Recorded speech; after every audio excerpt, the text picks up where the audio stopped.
again application of lambda, that is one time use, throwaway function. The third one is reduce. Okay, now this reduce function in Python 2 was built in only. In Python 2 it was a built-in function. In Python 3 it is put into one module called functools. Functools is one module, and to use it you have to import that module. Okay, so in Python 3 they have just separate and they have put it into that module, whereas in Python 2 it was a built-in function only. Now what this function does, okay, so this will take one iterable from you. Okay,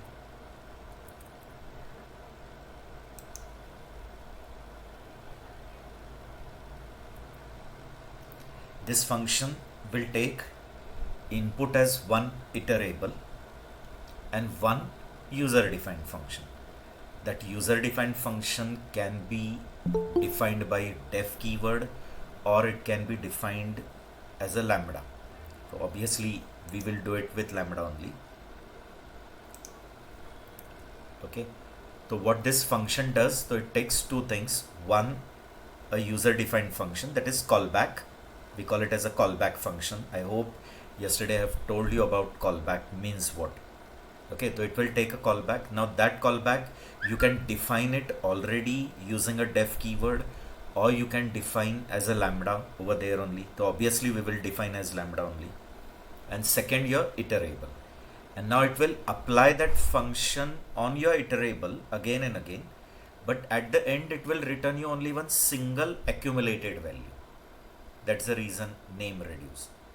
So it's going to apply that function repeatedly on each element of your iterable, but it is going to return you at the end one single accumulated result. Now that accumulated result can be a multiplication of all the values, or it can be addition of all the values, anything it can be.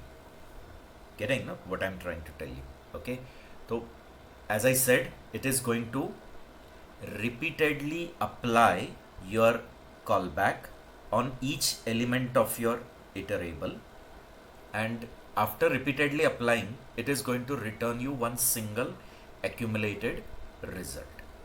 Okay, so that accumulation can be additions, or that accumulation can be multiplication, or it can be squares addition, anything. It depends on what accumulation you want to do. Okay, see here, I'll just try to give you the syntax. At the end you're going to get one answer. Reduce, as I said, will take a callback function. Okay, and callback function means that we are just going to define it, we are not going to call it. Definition programmer does, calling implicitly this reduce will do. It is going to call implicitly and repeatedly again and again. Okay, and second is your iterable. Okay, now what it does is it calls this function repeatedly for this iterable, and at the end will return you one single accumulated result. Getting? So accumulation, it's your choice what you want to do. Like see here, first time it will call this function for the first two elements. Getting? Means it will call for first two elements of your iterable. Whatever two elements are there in your iterable, it will call this function for that first two, and then it will again and again call that function. But in that, what it will do, one value it will take as a result of the previous. Getting? And second, next argument will be the third value of your iterable. From your iterable, the third value, and one value will be the result of the previous. Again it will call with the result of the previous and the fourth value. This will go on. Clear? Till there are elements in your iterable. And when there are no more elements, so whatever the last call was, its result it is going to return. So the result of the last call will be returned here. Clear? I hope you are understanding it. Right? With an illustration it will be more better, because many times theoretical things quickly you don't understand, but if I take an illustration it becomes easy for you people. See here, I'm creating one list, like values are there 6, 4, 3, 2, 8, some value, and I just want to add them. Example, you can take a summation of their squares, or you can take some only multiplication of all the values. It's your choice what accumulation you want to do. Accumulation, what you want to do, that is your choice. Okay, see here now what I'm writing. Answer equal to reduce, and as I said that callback, which this callback you can define already using def or a lambda. So obviously as we are learning application of lambda, especially the first application, that is throwaway function or one time use, so we'll use lambda only.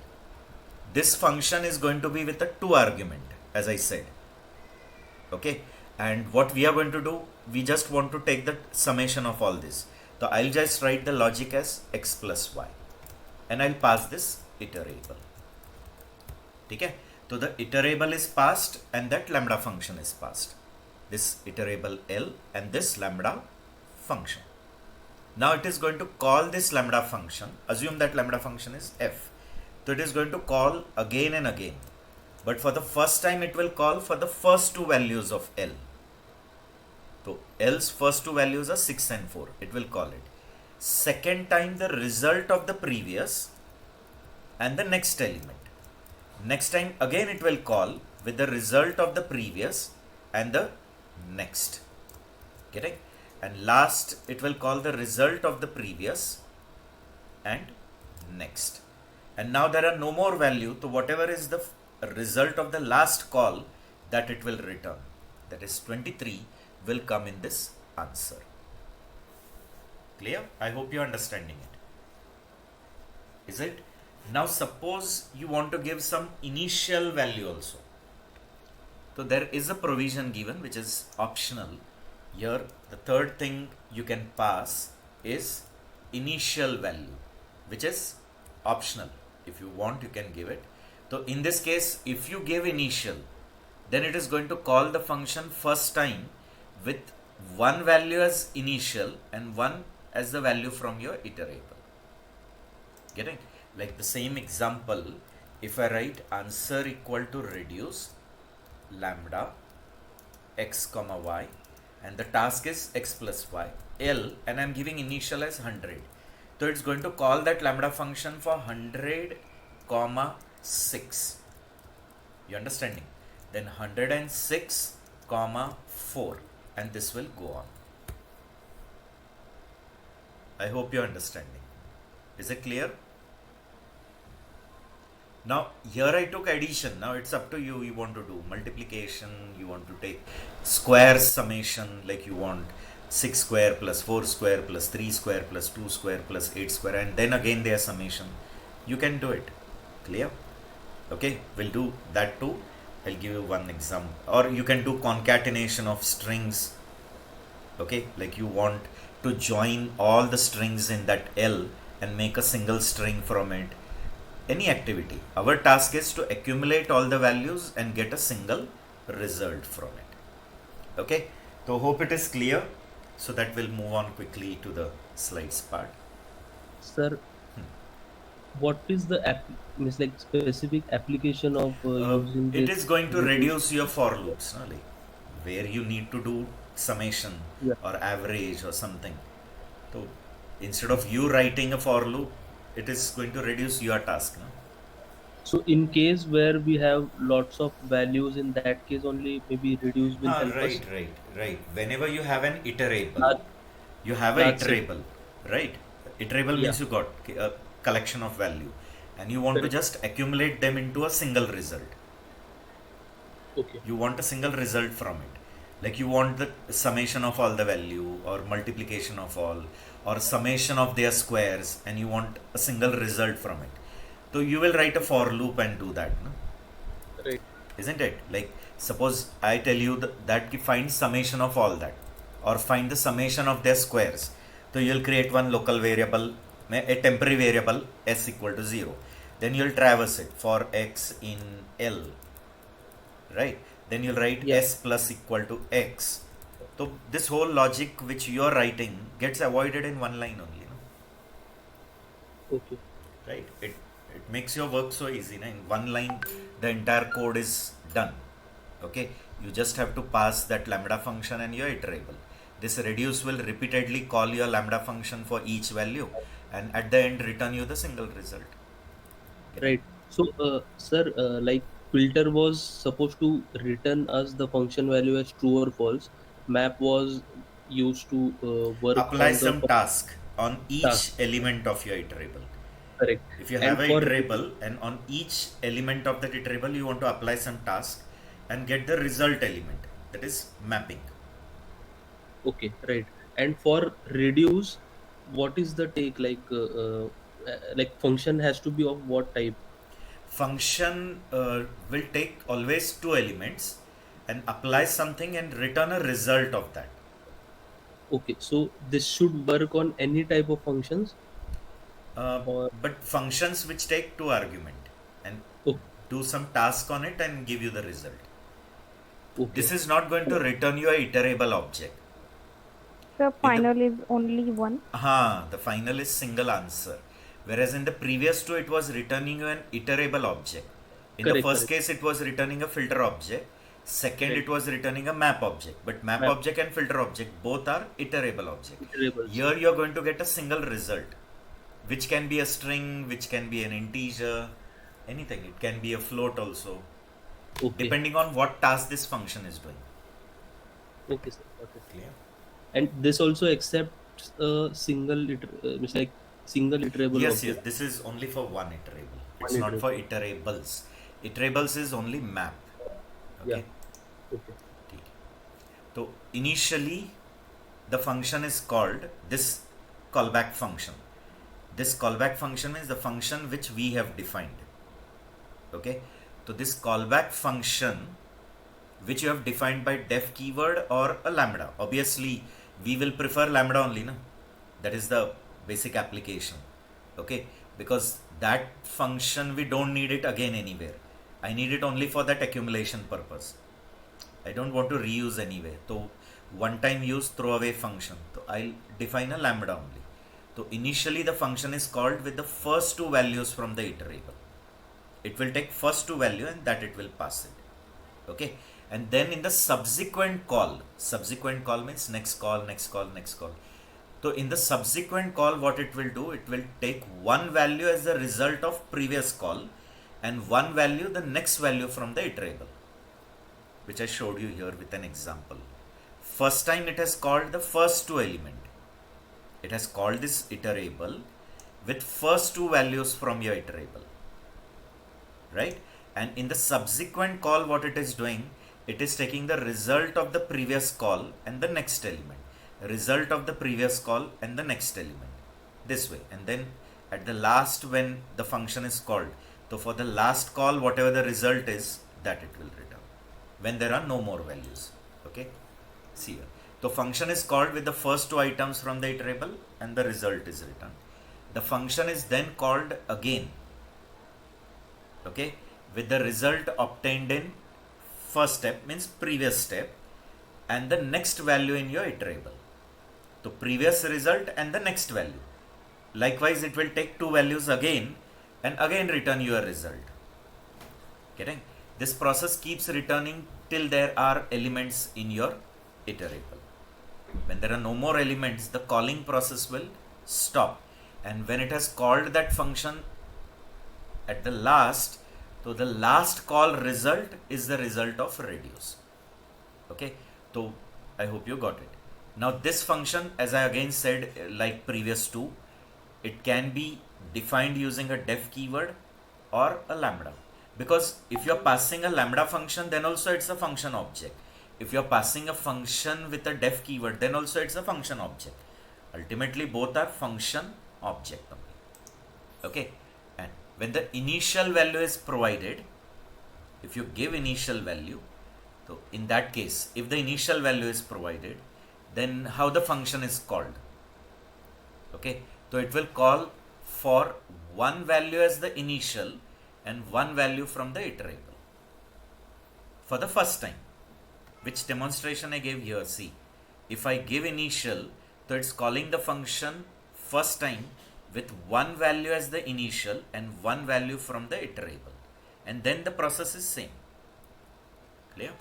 See here, the function is called with the initial value and the first item from the iterable,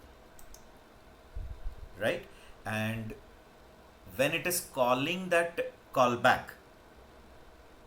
at the end, at the last iteration, so for the last call, whatever the result was, that is the result of your reduce.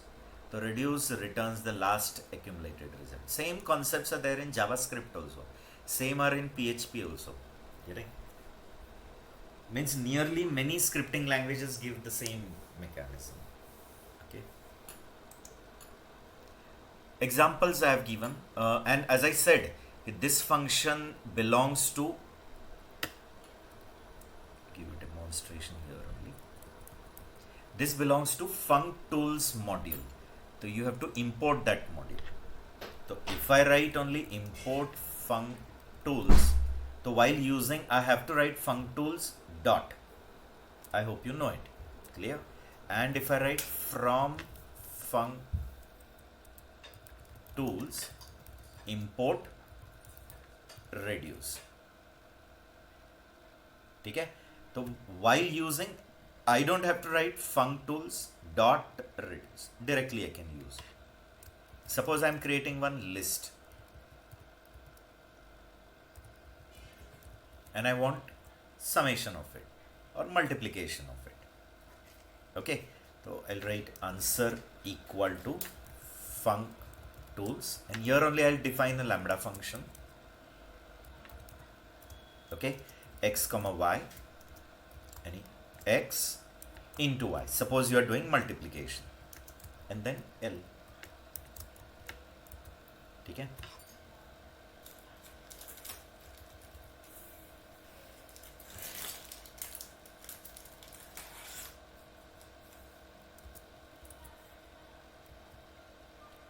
Functools is there. Wait, is saying not. Oh, very sorry. I wrote here functool here. I've tried reduce. Very sorry. It's a blunder. Okay. Okay. Coming back. So answer equal to reduce. Here mistakenly I wrote the module name only. It was supposed to be function name. The name of the function is reduce. Okay. Now how it is going to call? I hope you got it. First time it will call 6 for 6 and 2. Right? For first two value. So 6 into 2, 12. Next time it will take 12 as one value and 8 as next value. Getting? So 12 into 8, 96. So it will take that. Then 96 into 3. Then whatever answer. That and 5. So result of previous and the next value. Result of previous and the next. And the last call, whatever is the last call, the result of the last call is the result of reduce, which will come in answer. Getting?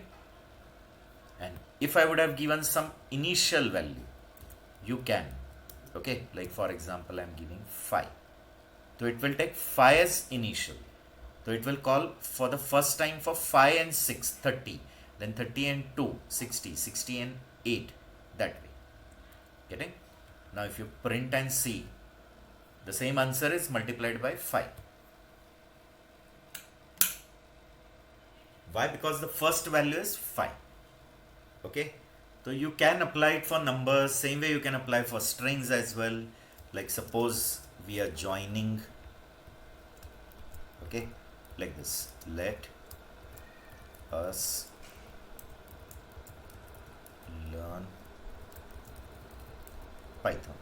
Now all these words I want to join, okay, I want to accumulate them by a space. In between there should be a space. So answer equal to reduce, I'll write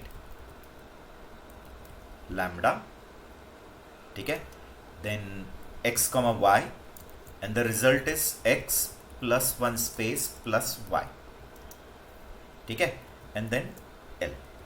So it will call your lambda function for the first time for let and us, and that let and us is joined with a space. Okay, so you'll get let space us as a new string. You understanding, no? Clear? It will call your function f first time for let and us. What it is going to do, it will join it with a space and return a result. That result is going to be one argument for the next function, let space us, and the next value. Next is learn. Again it will join this two with a space, let us space learn, and the next value, that is Python. And final, now there are no more values, so these both are joined with a space and it will return your result. So let us learn Python. Clear? See, if I print answer, is it giving you a single result? Got it. So you can do accumulation, not only additions, multiplications. There are summation of square, summation of cube, so many things. Mostly, if we are not using any strings, like for strings we have some other ways as well, right? Like separator or something in the print. No, there is join. Join. Okay. Clear? Okay. There is join method of string class. So you can just give the connector, whatever that connector is, by what to join, Okay. dot join, and then pass your list. So all the values will be joined with that. So Right. there are multiple options are there. Right. And on this reduce function, can we pass floats as well? Yes, Float. yes. Okay. It will work, no, like for float and all. Like if I'm taking summation of all floating values.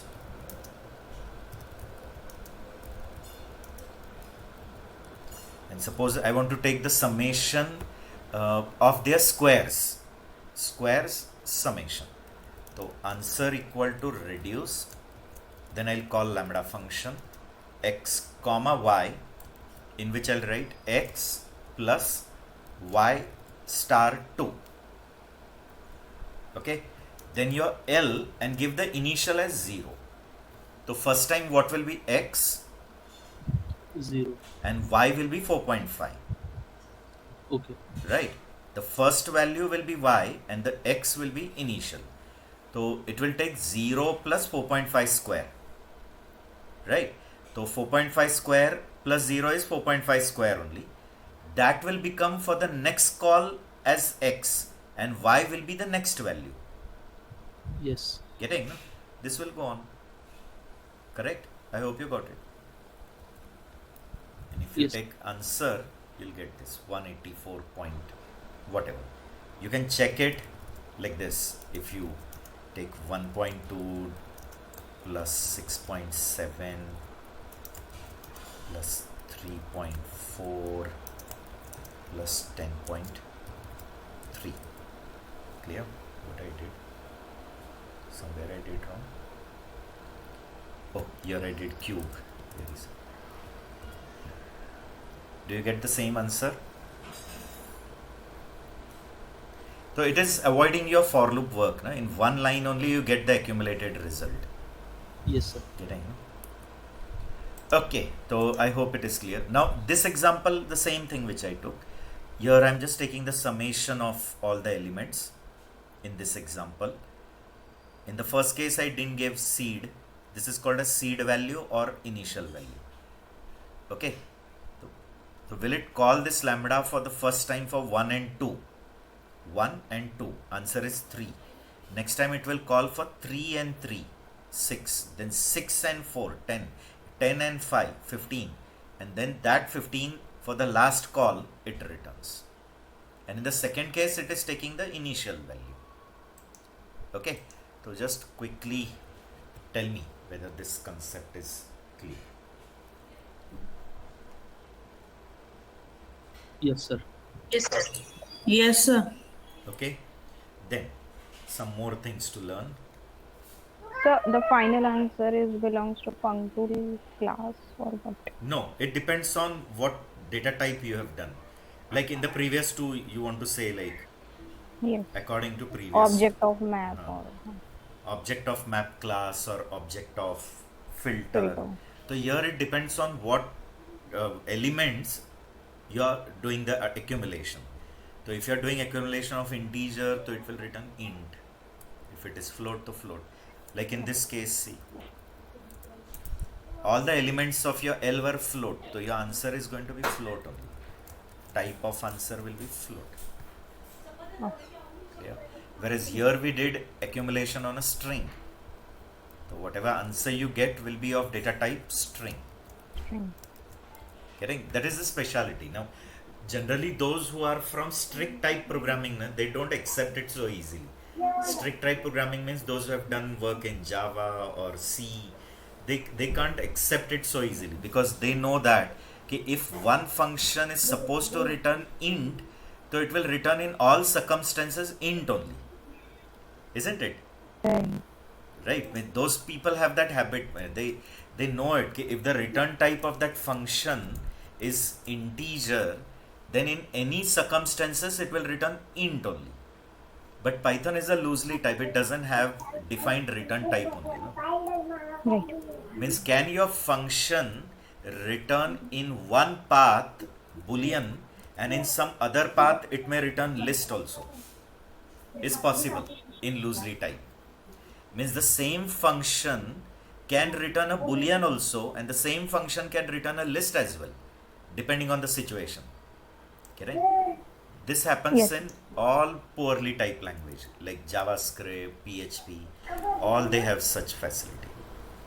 Okay. Yes. Then moving to the next concept, that is again Lambda's second application. Okay, that is passing and returning function as an argument. So first we'll see about passing, then we'll talk about returning as well. Correct? So passing function as an argument or returning a function as an argument. This concept again C programmers will know. Like in C, if you're passing a function, means you're passing a function pointer. You're passing a pointer, means the base address you're passing, or you're returning a base address. Here we are passing that object because function is also an object. Okay, so what Python says is you can define function in which you can pass objects of any type. Python says you're free to define a function to which you can pass objects of any type. You can pass an object of list, a tuple, string, you can pass int, you can pass boolean. Then it says, why can't you pass a function also? Because function is also what? An object of class function. Clear? It's an object of class function. So Python says, as you can pass objects of any type to function, so in that function is also involved. Means you can pass a function object also as an argument to another function. Getting clear? So before passing, I'll just try to illustrate it with assigning. See here, like if I have defined one function foo, it is printing something like hello. Okay, and I'm writing one, I'm creating another variable bar to which I'm just assigning foo. Means I'm not calling foo. Don't do like that. If you call it, means what is going to happen? Foo round means you're calling. Means the function control will go here. It will run that function. Return none. That none will copy. I'm not doing that. I'm just copying that object. Clear? Bar equal to foo. So first of all, tell me, is foo a object? Though it's a function, but is the name of a function a object according to Python? And it is a function object. Okay? So this foo is a function object which can be called like a pointer in C. Those who are aware about C. So foo is an object. It's an object of class function, and in that the reference of your function is kept. Okay, but when you are writing bar equal to foo, one more reference variable will get created, and just the reference is copied here. Again, a duplicate is not created, a clone is not created. Only this reference is copied here, and bar will also refer to the same function. If you want, you can print and see the addresses. You'll come to know. Getting? Functions are also object, therefore they will also have address. See here, if I write id of bar and id of foo, clear? Do you see exactly same address? So what has happened? Only the address is copied. Means the reference. Instead of calling address, I am using word reference. So whatever is the reference of foo is copied in bar. So can we say they are two names for one entity? Like we say na alias are there. Alias means Rajesh friends call him something with some other name. Then mom calls him with some, grandma call him with some other name and his official name. But all these names are actually referring to Rajesh only. The same way is foo and bar both referring to the same function. Foo is also referring and bar is also referring to the same. So can you access this function by any of the name interchangeably? Means through bar also can I execute this function, and through foo also can I execute this function? What do you say? Yes, sir. Clear? Both. So what I said is clear to you. You have defined one function foo and you are just assigning foo to bar. So what has happened? One more what is created? A object. Okay, but that object is containing only the same reference which is there in foo. So both are referring to the same thing. You can say they are the two keys of the same house. House is same, but they are the two keys of the same house. One house, one key is with the owner, one key is given to the neighbor, but both the keys are of that same house only. Getting? So see here, if I write foo round bracket, that function will get called. But if I write bar round bracket, still the same function is called. Okay? So basic idea you got it. If you assign one function object to another variable, what happens? The reference is copied. And now these both the objects are referring to the same function. So can I call the same function by any of the names? Yes, sir. Clear? So now here we did it with an assignment. So same thing if I pass it to some other function. So obviously the same thing will happen. No? Is the reference copied in that dummy variable? Yes. Clear? See here, I'll tell you that too. Now you have defined one function foo, def foo, hello. I am defining another function, or let this part, we'll skip, this part we'll leave it, we'll take another concept. I'll define one function f, in which I'm printing I am in f. Okay? And I'm defining one more function g, to which I'm passing some k as an argument. Clear? But that k is a function object, because ultimately we are discussing the topic what? Passing argument as a function. Passing argument as a function. And initially I told that Python says when you are allowed to pass objects of any type, Python is saying that you define function to which you can pass objects of any type. You can pass an integer, a boolean, a string, a list, a tuple. So why can't you pass a function object? Because function is also an object. Okay? Then I'll give a statement like this: I am in G, but I'll give call to K round bracket also. Because I know that in K what has come? An integer, a float, or a function object has come. In K, we are going to pass what? A function object. And as you're going to pass function object, can we access that function using that function object? Yes, K round bracket, so it will give call to that. Okay. Now actually what is happening? See here. when I'm calling this g, I'm passing to it f. See here, g of f. So it's the same thing happening here. Bar equal to foo, which I wrote.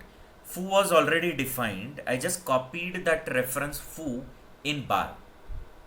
You understanding, guys? Foo I have copied in bar. So where foo is referring, bar is referring the same place. Right or no? Yes. Clear? So can I call the function interchangeably by any name? By foo also I can call the same, and by bar also. Same thing happening, only passing. The scope is different. The k scope and f scope. K scope is within g and f is outside. Okay? Now what will happen? Can you tell me? The reference of f, will it get copied in k? Yes, sir. Clear? Okay. Or instead of changing the name, assume this f means foo and this k means bar. So at the time of call, when I pass foo, is the reference just coming in bar? And through bar, what you call means actually you're calling f only. Right? See here. Now what will happen? G of f, when I write, will it execute first this statement, I am in g, and then k of g? But k of g means f of f only, no? K of g nahi, k round bracket I want to say. K is called. So when k is called means actually f is called, because f reference only has come in k. Do you agree or no? Clear? Okay. See here. Are both the functions called I am in g and then I am in f. You understanding? Okay. Yes, sir. But what is the purpose again for this? Like, To write generic functions, I'll come to it. Like you can define one function only which can call any function. Means you have created a family of function, okay, and that family of function can be invoked by one generic function only. Means you have created one f1, f2, f3. So you can invoke any of that function through one common function only. Means you can create a generic code. Getting? I'll come to that demonstration. okay, sir. Sir, Huh. if we consider argument perspective, the actual and formal arguments are Yes, different. yes. So, but the reference is same, na, copied in it. K is the formal and F is the actual. Good, from that point of view you're discussing. So in this case, who is the actual? F. F. Because the value which you pass at the time of call is called actual. Actual. And in the definition which we receive, and you use only within the definition, is called as formal. So K is the formal and F is the actual. But let it be F is actual and K is formal, but they both are referring to the same memory. Okay. Clear? Okay. See, I'll show you from diagrammatic way. Originally this function f is defined. Okay? Okay.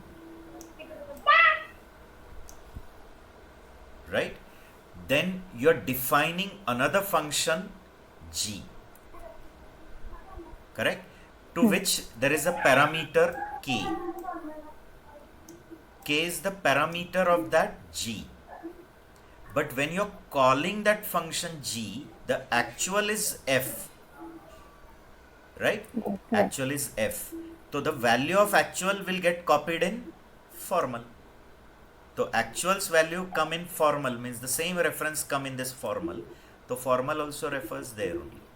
Okay. Only the scope is different. The scope of k is within g. Within function.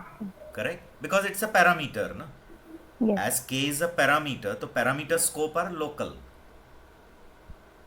Right? Okay? Yes. But they both are containing the same reference. They both are referring to the same memory. Clear to Okay. you? I hope Yes. you got it. ठीक है. Now the concept you got it. कि as you can pass objects of any type, so you can pass an function object as well. Okay? Always remember, such function which takes an argument as a object of as a object nahi, as a function object. A function which takes argument as a function object is called as a higher order function. Clear? We call it as a higher order function. Okay, and that object which you're passing, that function object, I mean to say, that function object which you're passing as an argument to another function, it is called as a second class object. Clear? Why it is called as second class? Because directly, indirectly you're calling it. No? Who is the owner of this function? F. So you passed that f to k, and then through k you're calling this function. You got it? Like you are the owner of this house, but you are accessing it by taking the keys from the neighbor, and then you are accessing your house. Correct? Because you have kept the key with the neighbor as well. But now you want to get the access to the house. So you are taking the neighbor's key and then you are accessing it. Correct? So second class objects means those function objects which are passed as an argument to some other function.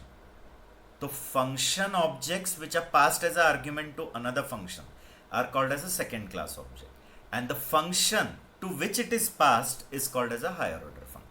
Now this can go to third class objects and all. This you can increase it. Means again, can we pass g as an argument to some another function h? Can we do or no? Yes, sir. Yes. So through that you can access it. Means you got it, right? So it is possible. So only the concept is when you pass a function object as an argument to any function, so that function is called as a higher order function, and the function object which you are passing, that is called as a function object which you are passing is called as a second class. Okay? I'll come to an application. It will be more clear. Also, sir, when you are making a call to some other function, the number of arguments which the original function holds, so that should be same as Yes, obviously. while we are making a call, right? Yes, you have to. Clear? Okay. Like here through k I am calling that original that f. So if f is with one argument, so while calling k also here I have to pass one argument. Right, yeah. Okay? Okay, sir. Okay. So now concept we'll discuss it quickly on the slide. See here. So as you can pass objects of different types to Python function, because Python allows you to define a function. Okay, it says that you can define a function, and to that you can pass arguments as any type of objects. Correct? Means you can pass an int object, float object, list object, tuple object, anything. So as you can pass objects of any type, so why function object is an excuse? No, you can pass function object as well, because function is also an object according to Python. Okay, so I'll prove it when we'll come to OOP. I'll give you more justification. Okay, functions are also internally converted into an object, and already I have shown you by printing their type. So when we print type, it displays class function. Okay, how uniformity they have kept. Like Python says, ultimately everything will be converted into an object. Not even like Java. Means in Java at least 8 data types which are primitive. They are not objects. If you want to make it object, then you have to convert it into a wrapper object and all. But directly not. Getting? But here everything is ultimately converted into an object. So as you can pass objects of different types to Python function, you can pass function also as an argument. Okay? Then such objects which are function objects, which are passing as an argument to another function, they are called as first class object. Okay, like in this case, we passed f as an argument to this g. We have passed that f as an argument to g. Correct?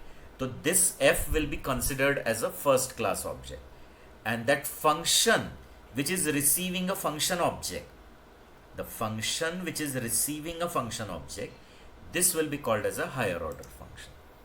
Okay, right? So what is a first class object? I hope you got it. Python treats function also as an object, and we call it as a first class object.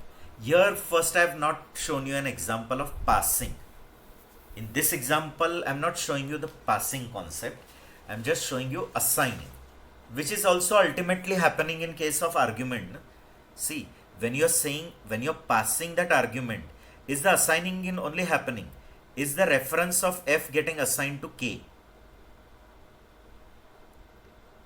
When you call g of f, so is the reference of, when you call g of f, so tell me, is the reference of f getting copied in the formal variable k?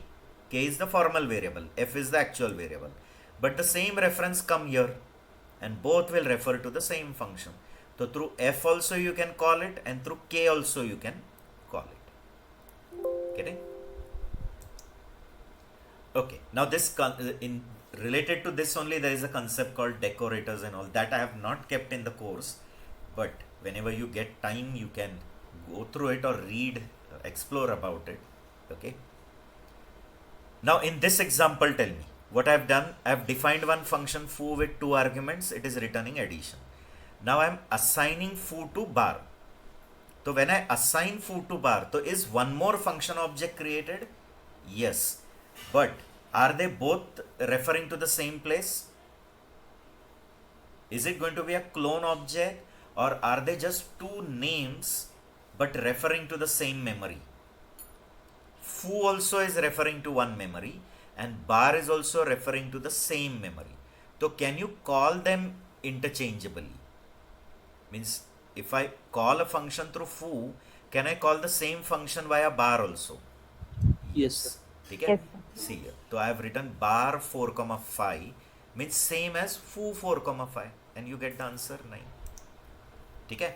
So bar is just another object, but it is referring to the same place where foo is referring. So you can say they are the two keys of the same house. House is one, but there are two keys by which you can access the same house. That way you can relate it. Okay?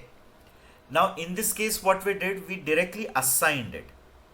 But instead of assigning, if I would have passed as an argument to another function, so there also assignment is only happening. No? Assignment between whom and whom? The actual and the formal. The reference which is there in the actual will get copied in formal. So formal variable and actual variable, will they both be referring to the same memory? Yes, correct. See here. So I'll give you an example. Now these all functions you can define by lambda and you can define it by def. So ideally we were expecting to do it by lambda only. Okay. See here. So I have defined one function square which is taking one argument, returning square of it. One utility function. There is another utility function. Here this utility is very simple, but according to your practical applications you can develop your utility work. So cube, which is returning cube of that argument. Now these two functions family I have created. Okay. Now I am creating one function calc. See here, calc, to which I am going to pass one function object and one number. This f is going to be a function object. It is a second class object, and this function to which that second class object is passed is called as a higher order function. Okay? So now I am writing print f of n. Now it depends on, at the time of calc, whether you are passing the key of BMW or whether you are passing the key of Mercedes. So which key you have passed, that vehicle is accessed. You got it? So at the time of call of calc, if I pass square, so in f whose reference will come?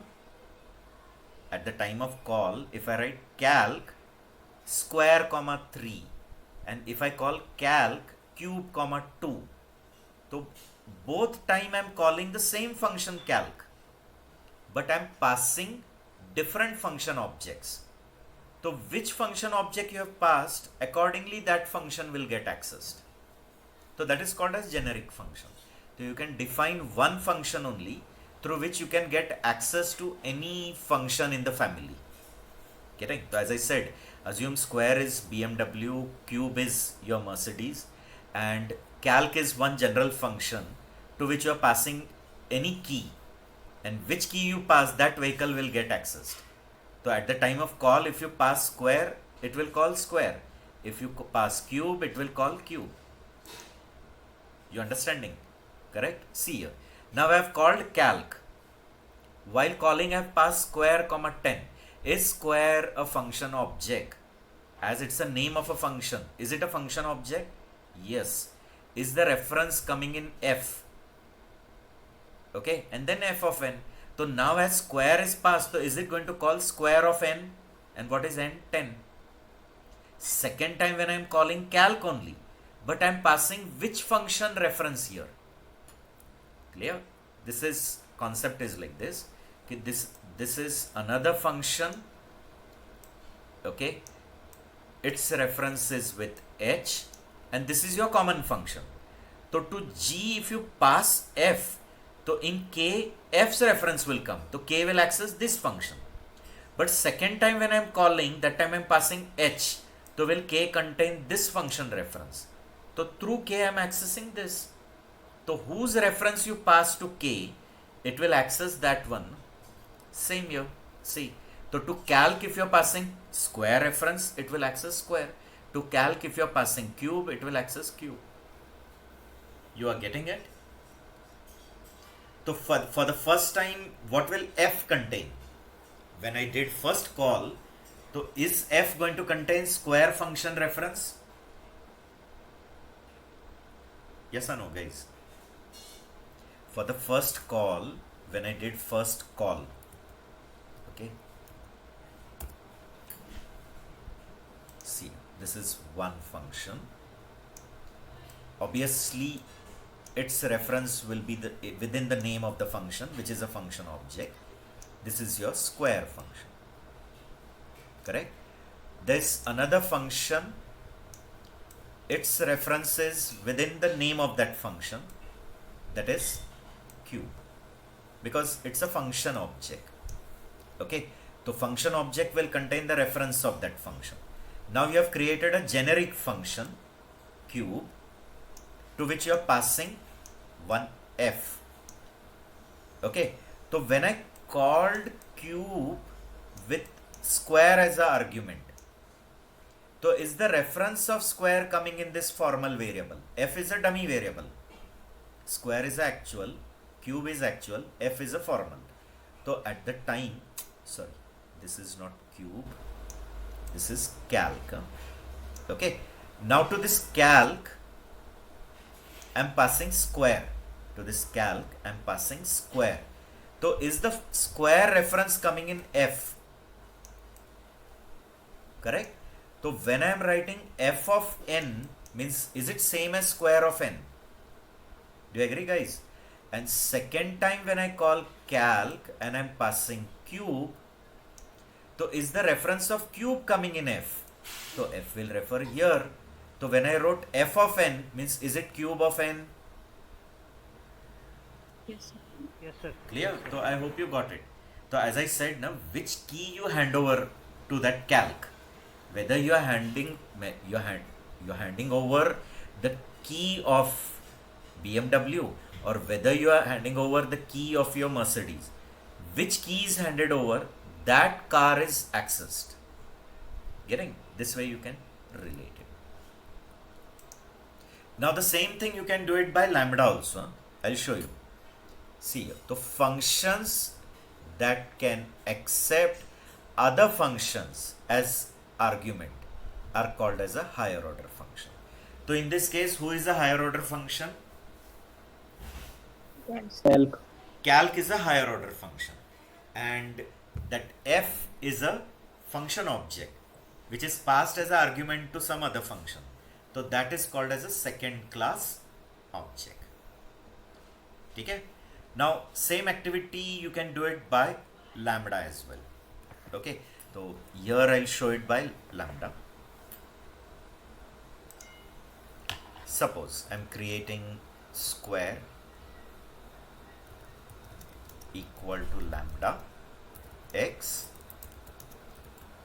double star 2, then cube x cube. Okay, and then I'm defining one calc which is also a lambda function, to which I'm passing f and n, and it is just doing f of n, whatever f of n. So see here, for lambda functions also you can pass a function object. To lambda functions also, what is allowed to pass a second order, a second class function, object. Means a function object can be passed to lambda functions as well. Okay. Now if I write calc square 2, so when I'm passing square, is that square reference going to come in f? Means now in this context, where is f going to refer? To square. So f of n means square of n. N is 2. Correct? And the same function when I call with the value cube, so now whose reference will go in f? Now Cube. cube's reference will come in f. So when cube's reference come in f of n means cube of n. So that code is accessed. You got it or no? Clear? So this way you can create a family of functions, and then you can create one generic function only which will give call to anyone. Means instead of calling them separately, this function only will give call to anyone whose name you pass in the argument. Okay? So as I said, it can be done using a lambda function also. Okay. Now here I did print inside only.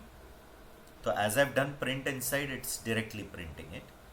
If you don't do print, then it is just going to return that answer. Isn't it? Okay.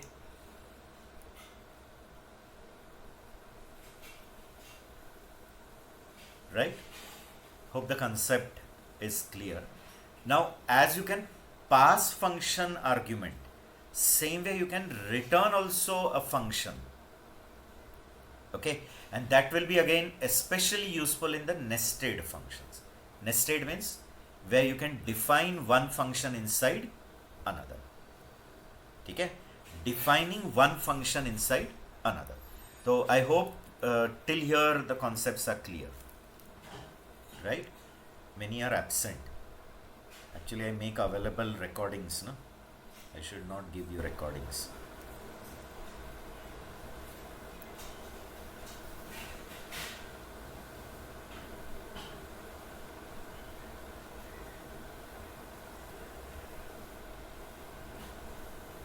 Many in the group are saying I am not able to join.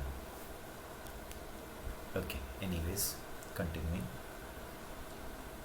Okay, so tell me till here, just give me confirmation. Let's then move on to the next thing. Yes, sir. Okay. Yes, The basic idea you got it. Yes, now, sir. now this totally depends on how much you do reading and exploring and all. Right or no? My work will be to tell you the concepts. Now getting mastery on that is your job, no? Correct? So as much you read through internet, through books and through forums and all, many good pages are there on Instagram also. On Instagram also, many Python accounts are there, clear, where they put lot of trace output questions. You can go through that too. Okay.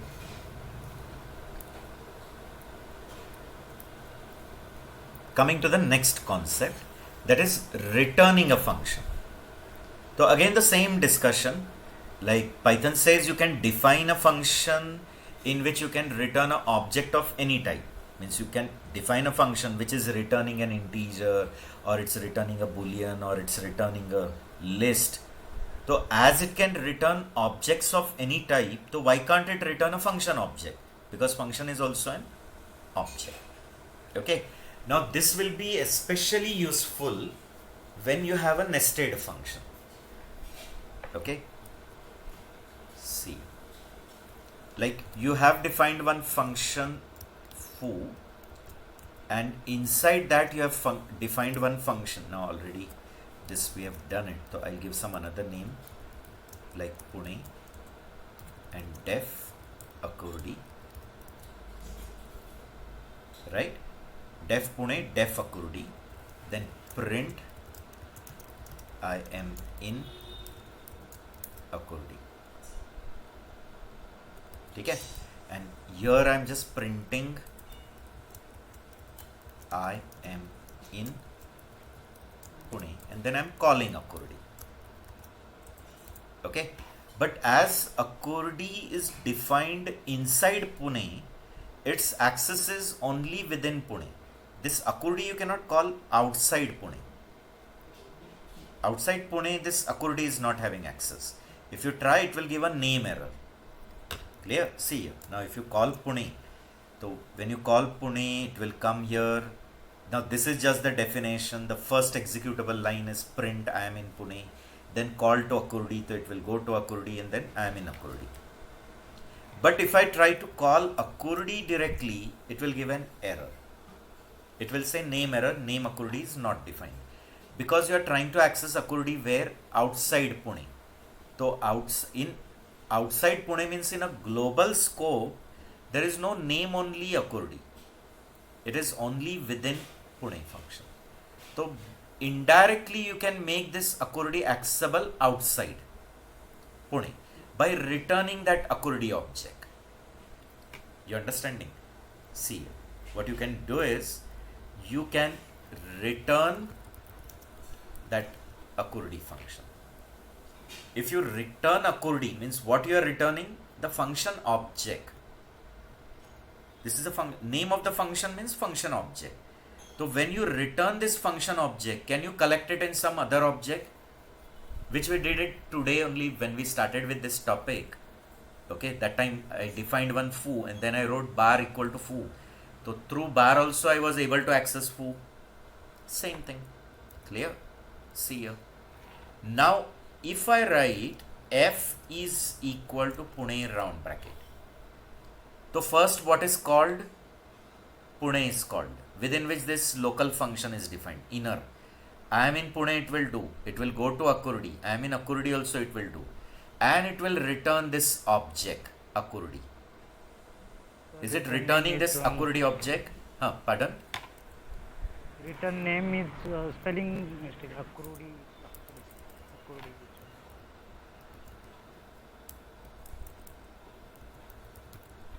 Right? Now I guess it is correct. Okay. Coming to this discussion. Now if I write f equal to Pune. So Pune function is called. So it will go there. This is a local function defined. Then I am in Pune. Correct? Akurdi is called. I am in Akurdi. And then it is returning this Akurdi object. Functions are objects. So you are returning that Akurdi object. And that reference will be coming in f. So indirectly, is f containing the same reference as Akurdi? Yes or no, guys? Yes, sir. Correct. So Pune will do its work, but it has returned that Akurdi reference of that inner function, which will come in f. So through f now when I call it, it is actually going to call Akurdi only. Correct? See. Means indirectly what you did, you called that inner function outside outer, which was not directly possible. Directly inner cannot be called outside outer. Inner cannot be called outside outer. Okay? So outside outer you cannot call this inner. So you have indirectly called it by returning what? That inner function object. So you are returning that function object which you are collecting it in this global variable, because this is outside Pune. And then when that f collects that reference, when you write f of f round bracket, it is actually Akurdi only. Okay? So I hope the concept again is clear to you. Now, can that accordee be a lambda function also? It could have been a lambda function also. So if it's a lambda function, so you can return that lambda function as well. Okay. Okay. I'll illustrate it with an example. Now this is little different example, but ultimately same thing. You are returning a local function. A local function you are returning. Okay. First just check it. Okay, def foo with an argument n. This is the outer function. Inside that there is an inner function def calc, to which what is passed? A. Now we'll talk about that locals, non-local, if that concepts are clear to you. Let's see. Okay, who is local of calc? A. Who is local of foo? Foo's local is n. Calc's local is A. But can calc access the local variables of outer? Is it allowed or no, according to the scope rule? Yes, if it's Yes, sir. If the name means, if it has not defined its own with the same name. yes. If calc has not defined a variable with the same name, so can the inner access the local variables of outer? Okay, and you know that every non-local is a local only. Every non-local is local to someone. So non-local is local to whom? To outer, but accessible to inner. So in this case, which variable of outer n of foo is it accessible to calc? Yes, according to the rule, outer function variables are accessible to inner function, because calc has not defined its own variable with the name n. Has calc defined a variable with the name n? No. No. So it is able to access this n here. Okay? And then see, we are returning calc. We are returning calc means, are we returning that function object? Because according to the rule, can I access calc outside foo directly? No. No. Directly you cannot call it. Okay? So you cannot call calc directly outside foo. But now how you are indirectly accessing? See, by returning that calc. Okay? Now I am calling foo and 2 times I am returning calc. But every time the same calc is going to function differently. This is another application. Means making the same function behave differently. Okay? See here carefully. Guys, see here first that when the first time foo is called, it is going to return that calc in doubler. But that time when it is returning calc in doubler, n is 2. Means it is returning the function object, but the n value is 2 that time. You understanding? And second time when foo is called, that time also it's returning calc object only, but n is 3 that time. Is it clear to you or no? Means this time when calc is returned and second time when calc is returned. Okay? First time when calc is returned and second time calc. In both cases, is calc returned? That function object is returned, that function object is returned. But for both the time when that calc object is returned, n is different. See here, first time n is 2. So it is going to return that calc object with n 2. And second time when it is going to return calc object, the n is 3. And now when I try to call through doubler that calc, which I did, na? Here see, through f I called accordee only, na? Indirectly. Yes or no, guys? From inside I have returned accordee, which I collected in f. Is it right? So when I wrote f round bracket, means actually you are calling whom only? What is returned from inside? Accordee is returned. So when you are writing f round bracket, means it is actually accordee round bracket only. Means are we indirectly calling the inner outside outer? So exactly same here. Through doubler and through tripler, which function is going to get called?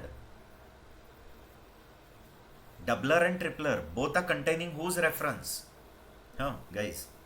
Who reference? Huh? But whose reference? Doubler is containing whose reference? Tripler is containing whose reference? Calc. Calc, right? That inner function calc. It is containing the reference of that inner function calc. So through doubler, when I'm writing doubler phi, is it actually calc phi only? Yes, sir. And when I'm saying tripler phi, is it calc phi only? Yes. But though in both contexts it is calc, but n was different of that outer non-local. So therefore in this context when I say doubler phi, means it is calc phi. So phi, but n was 2 no, when you collected that reference. So it is returning 10. And now when I say tripler phi, which is same as calc phi only. See here, tripler phi means calc phi only. But A is phi. But when you collected that reference, that time n given was 3. So it is giving phi into 3. Is it clear to you or no? So you are making the same function behave differently. Correct? Once that calc is behaving like doubler, once it is behaving like tripler. Clear? Okay? And the same activity you can do it using anonymous also. Means I can define that calc as anonymous and directly return. Is possible. Can we do it or no? See here. Means can I define def foo with n and can I directly return lambda, okay, a, and can lambda also access the outer function variables? In this context, is this lambda function an inner function? Yes or no, guys? Though it is an anonymous function, it is an anonymous function, means function without a name, but still is it defined inside foo? So is this lambda a inner only? It's an inner function of foo. So can lambda also access the non-locals? Means can it access the local variable of outer? Yes, it can access that n. Getting? Now if I write f equal to foo with 4 and I am writing g equal to foo with 7. Clear? See here. So now is f going to collect the reference of this lambda? This lambda reference will come in f, but n is 4, remember that time. And g will also collect the same lambda function reference, but n is 7 that time. Okay, and therefore when you write f of phi and you write g of phi in both case, clear? Though in both case the a passed is same, the results coming are different. See here, in this case also I am passing phi only, in this case also I am passing phi, but the return answer is different, one time 20, one time 35. Why? Because when you collected the reference of that lambda function, n given was different, the outer function n was different. No? In this context the outer function n was 4, in this context the outer function n was 7. So though a is phi only, but n is different, no? So 4 into 5, 7 into 5. Get it? So that way the concept is to make same function behave differently. And same activity you can do it by lambda as well. So I am defining foo, and instead of defining calc I am defining here only an anonymous and returning. Getting? The later activities same. Okay, so I hope these concepts are clear. Need Sir? to again explore. You're collecting the reference in doubler and triplet, that's why you won't explicitly call the inner function here on the slide. Yes. Means here I am collecting in doubler the calc reference, and in tripler I am collecting the calc reference, which I did here also in the previous example. See, In F, I collected Akurdi's reference. Right. Pune got called. Pune got executed, Akurdi called. But you are returning Akurdi. So when you are returning Akurdi, that Akurdi's reference is coming in F. So when you are writing F round bracket means it is actually Akurdi round bracket only. Right? The same thing here. Doubler is also containing calc reference. Tripler is also containing calc reference. But as the value of the outer function given was different, the answer you are getting different. Different. Clear. Though the input is same. See, for doubler the input is same, the tripler the input is same. But still the answers are different. Why? Different. Where still both contain the reference of calc only. Doubler is also containing calc reference, tripler is also containing calc reference. Right. Both are containing calc reference only. When I call through them, both are calling calc only. But answer given are different because the value of the outer was different in both the Different. contexts. Yes. Okay? Okay.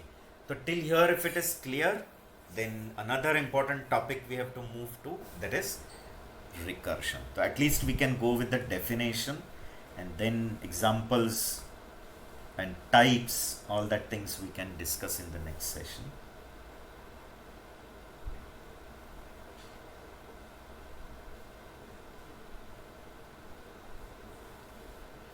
Okay, so now coming to recursion.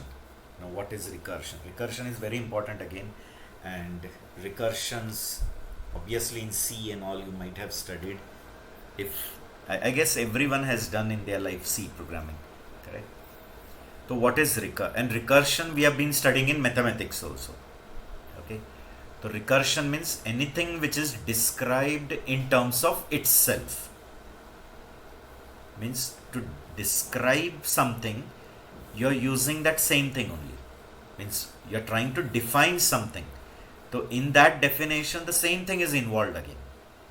Okay, so that is called recursion. Okay, in very simple terms, you can say recursion means definition in terms of itself. Okay, so I'll give you one mathematical example also, one real life example also. In real life also you can observe many places the concept of recursion. Getting best example like a barber shop. If you go in a barber shop, so there are mirrors back side also and front side also. On the chairs which you are sitting, there are mirrors in the front side, and back side mirrors also are kept. They design their shop in that way. So you can see alternate reflections keep going on. Means your backside is seen in that back mirror, which is again seen in front, and your front is seen in front mirror, which is again reflected in back. This keeps going on. Getting? So defining something in terms of itself. Many, like in case of mathematics, or in case of data structures, if you have studied data structures, there we define tree. So we say tree is a collection of nodes in which there is a special node called root, and all other are splitted into subtrees. Okay?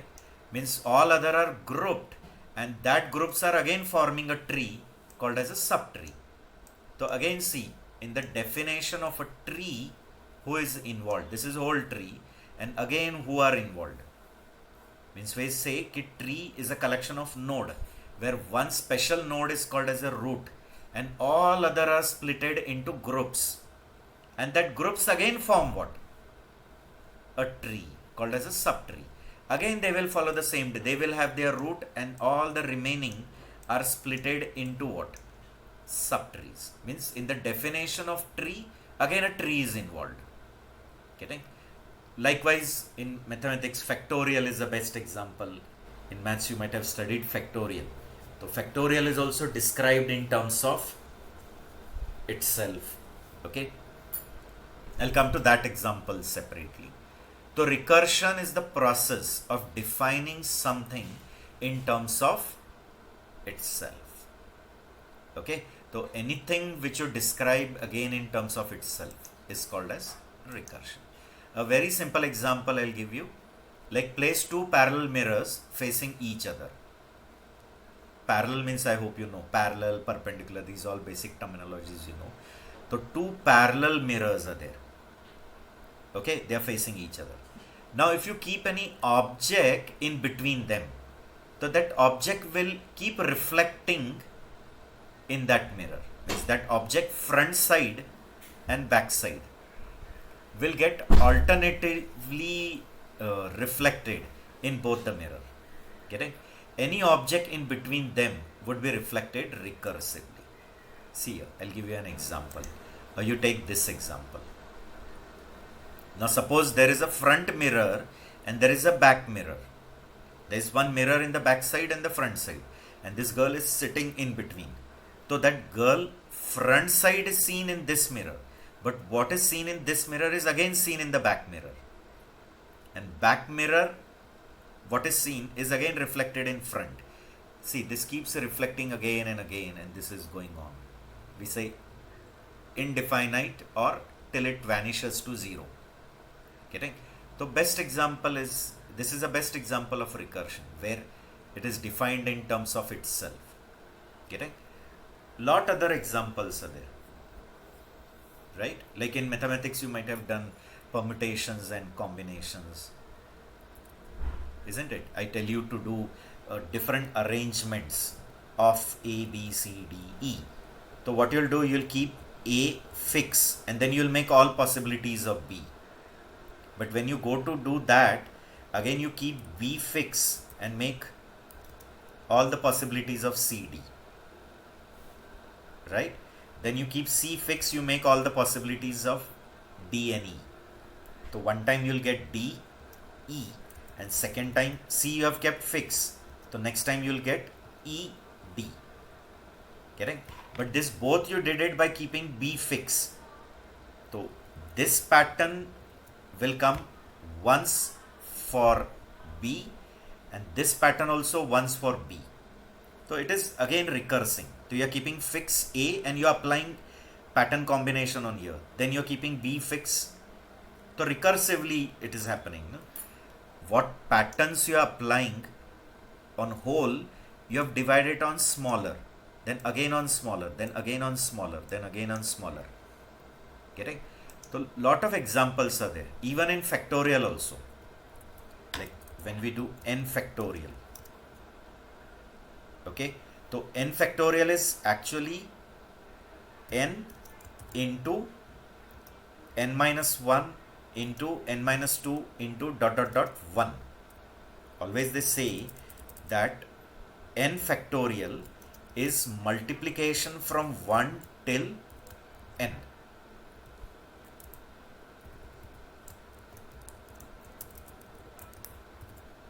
Correct? But if you observe it, so you can say that n factorial is n into n minus 1 factorial, because this whole answer is whose factorial? N minus 1. N minus 1 factorial is n minus 1 into n minus 2's factorial. Means that factorial is again involved with what? Factorial. Means in its definition, you're again using what? Like if I say 1 factorial is 1, 2 factorial is 1 into 2, 3 factorial is 1 into 2 into 3. So if you observe, so 3 factorial is 3 into 2 factorial, no? Yes or no? Yes. 3 factorial is 3 into 2 factorial. 2 factorial is 2 into 1 factorial. Likewise, means if I go for 4 factorial, so actually it is 1 into 2 into 3 into 4. So can I say 4 factorial is 4 into 3 factorial? Because this much part is already calculated. 3 factorial is this. So can I take 3 factorial here and just multiply it with 4? 3 factorial multiplied by 4. 3 factorial is 2 factorial multiplied by 3. So in that factorial, again factorial is involved. Therefore it is recursive. So all these examples we'll be learning, and then we'll see what are different types of recursions and some examples, and then building. That is the last one.